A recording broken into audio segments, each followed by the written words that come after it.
So today I have the 60 count dual brush marker pens, and these are great. They're art markers with a fine tip and a brush tip.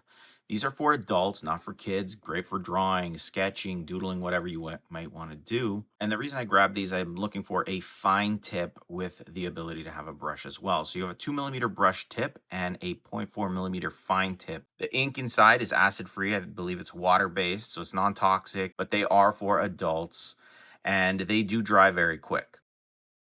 I'll just show you a couple of quick sketches here. So this is the larger pen or the thicker marker side, but you can also get a very thin stroke like this, depending on how much pressure or the angle you're pressing on. And we'll go back with red here. Maybe you can see it better, but it's great for coloring. You can fill it in.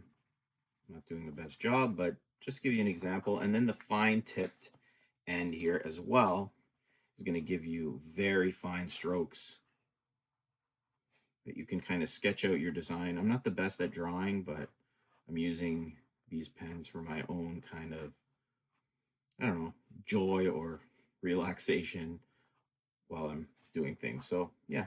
I grabbed the 60 piece, but you can grab up to 120. It's nice zipper design, so pretty solid. And this has like a little bit of rubber within it. I actually colored my hand here during this, but you can open it up. This is how it looks.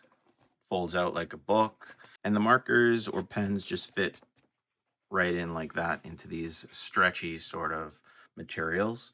Just so you guys can see the quality here. So if you pull them open, it does take a little bit of force to pull them open. So you're going to get a nice seal and a good click when you put it back.